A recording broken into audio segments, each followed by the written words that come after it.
Not only kings are buried in the pyramids of Meroe. After the 3rd century BC, a series of strong queens occupied the throne and may have been co-regents.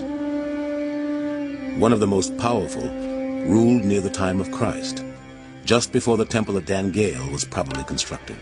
Amani Shaaketo is a really powerful Nubian queen. She's carrying bows and arrows. These are traditionally the accoutrements of a man. She's got prisoners tied up. There's a good possibility that she actually fought off the Romans. In 23 BC, Roman soldiers attacked the Nubian kingdom. According to their accounts, the Nubian resistance was led by a valiant woman, blind in one eye, who scholars believe may be Amani Shaaketo. The queen successfully stopped the Romans from overtaking her kingdom and even brokered a favorable peace treaty. Though faint, traces of Amani Shaaketo's imposing figure can still be seen on the walls of her offering chapel. She's a larger woman, so it shows how powerful she is. It's also part of the Meroitic impression of beauty. She's well-fed. She's wearing a lot of bracelets on her arms, rings on her fingers.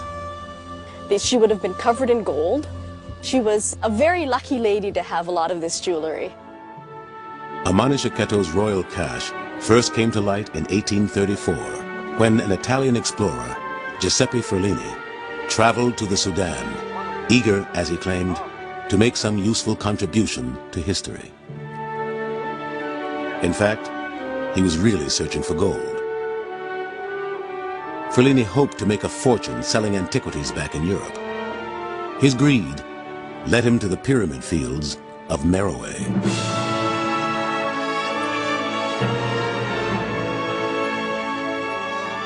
According to his diary, Ferlini directed his workmen to dismantle Amani Shaaketo's tomb at nearly 100 feet high, one of the best preserved in the cemetery. While his men labored under the punishing rays of the desert sun, Ferlini took it easy in the shade. The excitement began when a faithful servant summoned him from the top of the pyramid. I got up and raced over, my heart filled with hopes of some delightful adventure. At the summit, Ferlini reported that his men had discovered a chamber hidden beneath the stones. From within emerged a bronze bowl filled with objects wrapped in cloths of linen. Ferlini had hit the jackpot. As it became evening, I brought the discovered objects to my tent, and after all the servants had given over to sleep, I pulled out the precious objects and studied them with my soul filled with joy.